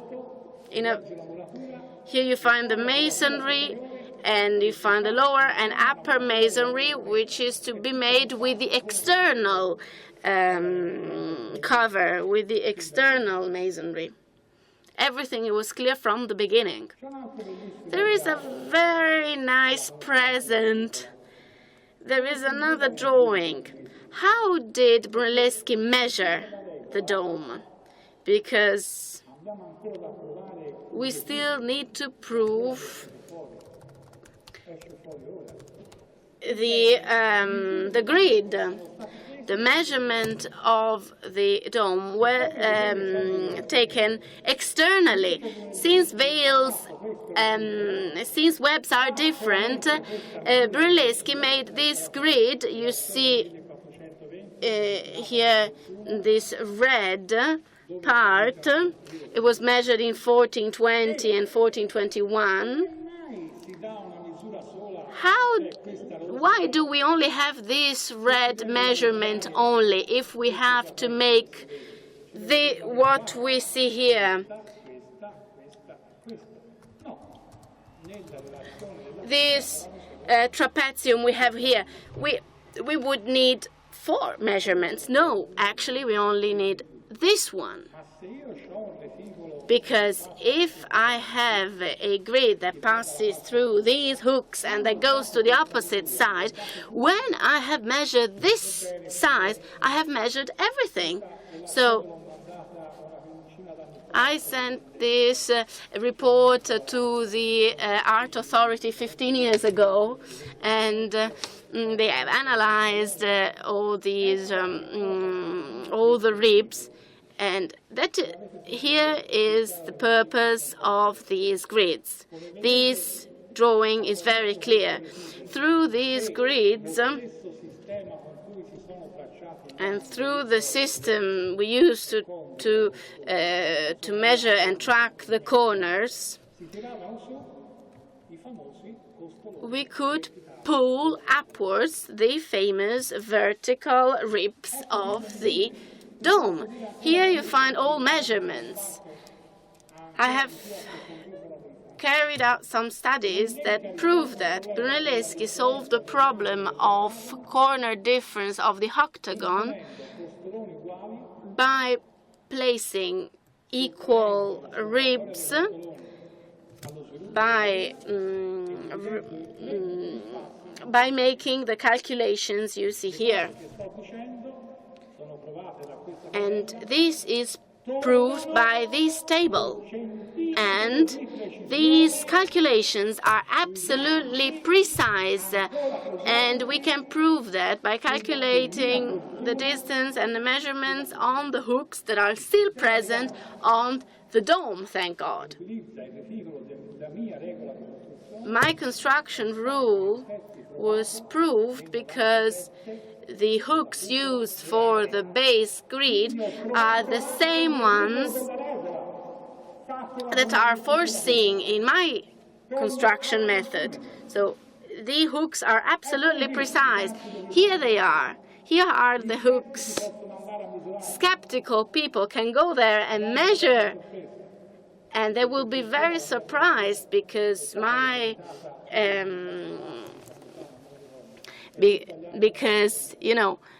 studies have been published 15 years ago. This rule also explained the hooks left by Brunelleschi, which are perfectly coherent with the whole construction system I have found out and studied. And it's not over yet. Here in the room, they gave me the honor to show you here in this conference the original of the parchment of Giovanni da Prato. I dedicated my book on the dome to this parchment and to Giovanni da Prato because he was the only one who first had the courage to face Brunelleschi, to study Brunelleschi, and to understand what Brunelleschi was doing on the dome. He criticized Brunelleschi in his text, and he drew the cupola. Here is the first example of the red octagon, and experts of the dome said that this parchment was to be used to prove to Brunelleschi how the method had to be applied, had to be put into practice. But I don't agree with that, because Giovanni Di Gherardo drew something more substantial and something more important. He drew the conchoid, and this is a center that he calls, that's not the center of Quinto Acuto.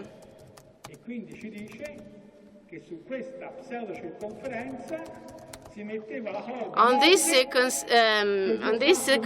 circumference, the chords were placed to build the dome. It's also very interesting to compare Giovanni Di Gherardo and Brunelleschi. That's the most beautiful part of the parchment, but that's the most interesting part for me. As my construction rule says, only one center was used, but while according to Giovanni Gherardo there were more centers. There were 3 centers. That's the hypothesis of Giovanni da Prato, and that's Brunelleschi's hypothesis, according to Giovanni di Gherardo.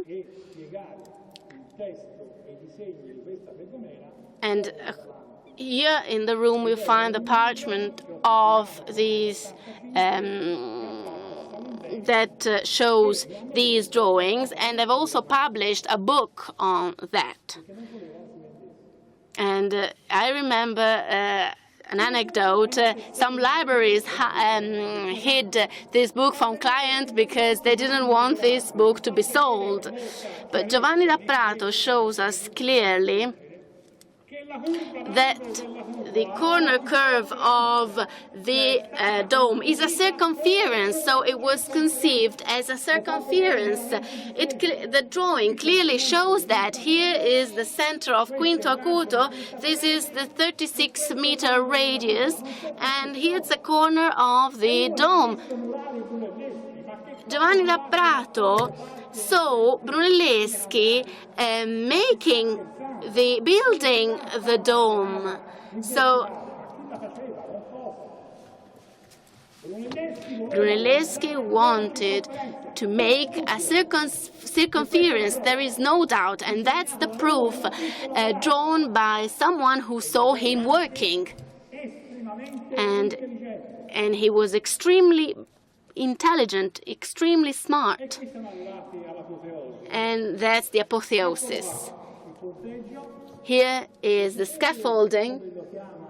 Do you know how Giovanni di Gherardo called this scaffolding? The surface. It's very fun, isn't it? The surface on the middle. That's the center of mezzo acuto, and it's not the center of quinto acuto. And that's the center in the surface. The surface of what? The surface of the scaffolding I was mentioning. That's the surface. And here's the evidence. The curve was drawn there, and that's the generic centers that was made along this curve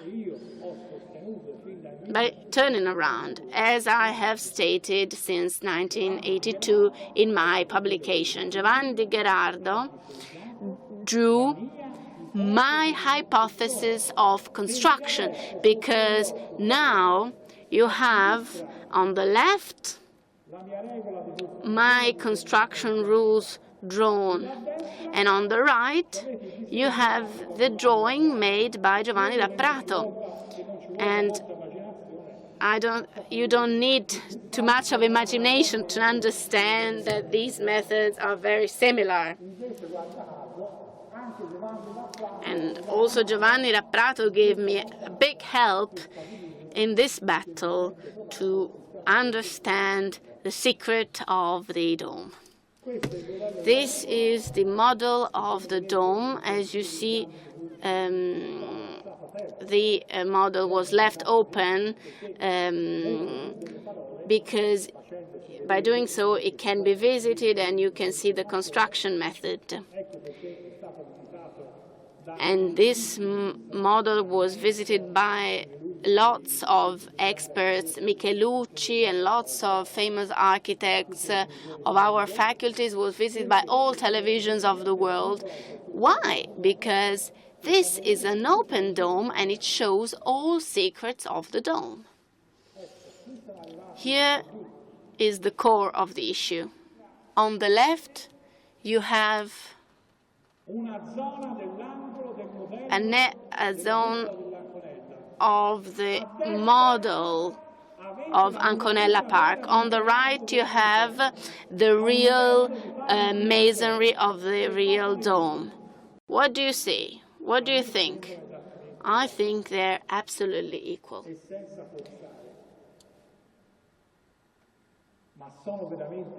But are they really the same? I haven't made a model for journalists. Akmar. A model was made in Akmar, and the herringbone was shown there just for journalists.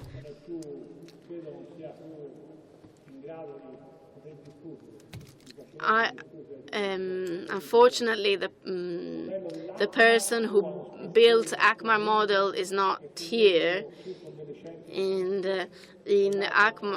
this model had fixed centinels and took something from my construction theory, and then he put herringbone randomly. I think that model was made just to give an appearance of dome, but it didn't follow the real construction methods. My model was built on scale. It's a 1/5 scale model. That's the first time I compare the model and the real dome. I'll leave the doubt to you, and I leave the question to you. And thank you very much for your kind attention.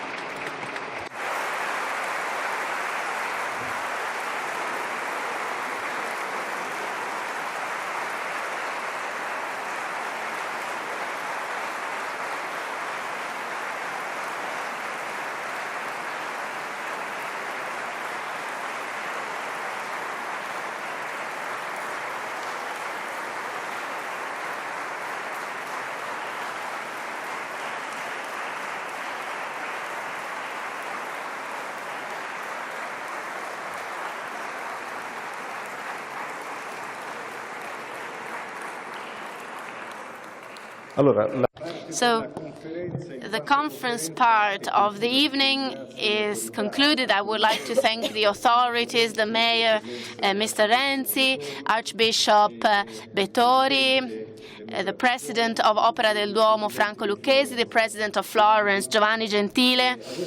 I would like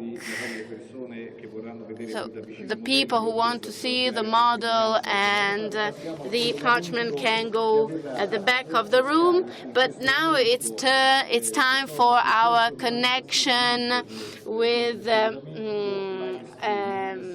our university. There are 690 websites where it's possible to watch this conference on streaming. So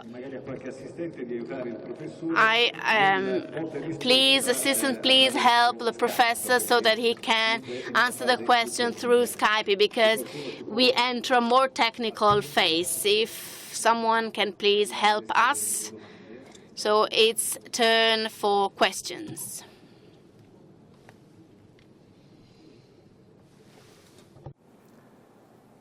Non vedo Federica. I cannot see Federica. Ovviamente ci sono dei secondi di distanza. Of course, there are some seconds of audio system between here and the other parts of the world. Ecco, sta arrivando il responsabile. The person in charge of the technical part is coming.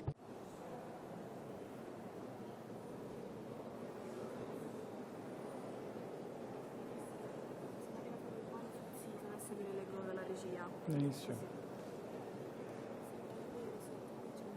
Sì, grazie. Dov'è? Bravissima.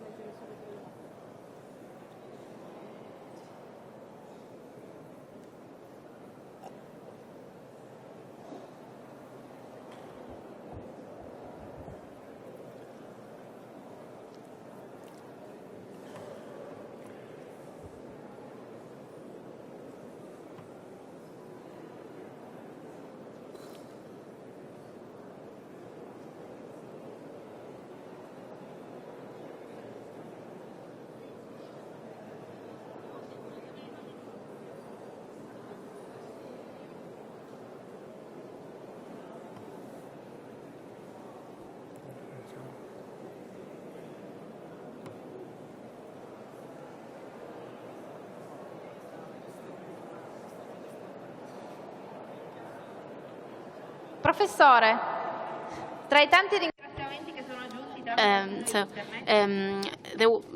through internet, we receive lots of thanks to you from the official website of the event, and on the official website of the event we can continue the debate, and we chose some of the most representative questions. Of course, compliments for you, and we had some problems with connections.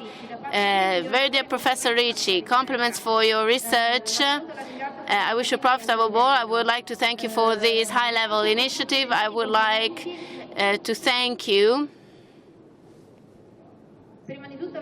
First of all, I would like to thank you for the interesting conference.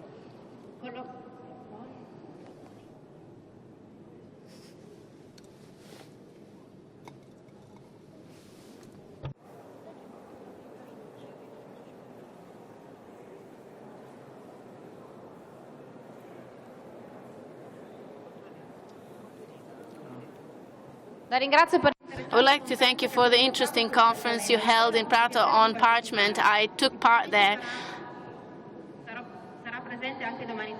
I think you will also be present tomorrow evening. I would like to ask you the reason why the walkway wasn't terminated at the external part of the dome. It wasn't terminated because it was strongly criticized by Michelangelo himself, who defined this as a cage.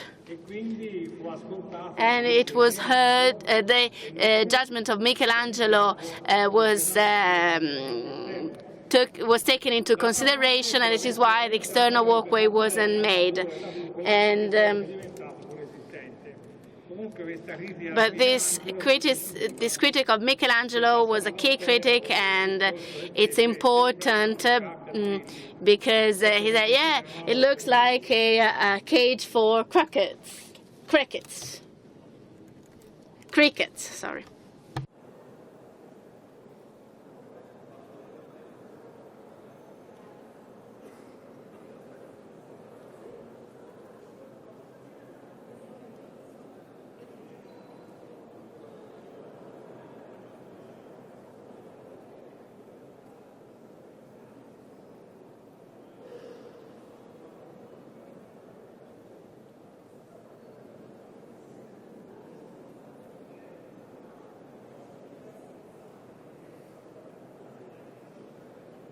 C'è altre domande? Any other question?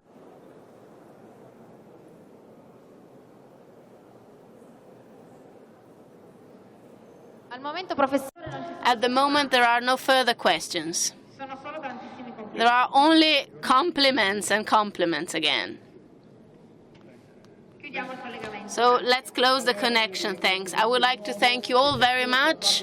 If you have any question here in the room, all questions are welcome. I want some war. I want some debate, a fierce debate. I want to chat on what we have said. And then we conclude. I promised the debate at the end of the conference, and I think it's fair to have a debate at the end of the conference. Thank you. I just wanted to ask you, the ship. There were transportations along the river. As for what you know, the ship was built to overcome the dry areas of Arno, because at the time there were lots of dry areas. No, Master Dasha knows Arno very well, and he told me that between Bocca d'Arno and Signa, the Arno reached depth of 9 meters, and it was perfectly navigable all over the year. I don't remember the document that says that there were delays in the delivery. No delays were no, there were no delays. There was a problem, and this ship that operated from 25 to 28, it was broken by a flood, and then it didn't work anymore because, you know, on the ship there were 33 tons of marble, and the flood, and the ship was destroyed, and the ship remained there on one side of the river, and after that it stopped working. Thanks. You're welcome. Good. Do you have other questions here in the room? Do you have any other doubt? No. So I would like to thank you very much, and here we can conclude the conference. Thank you.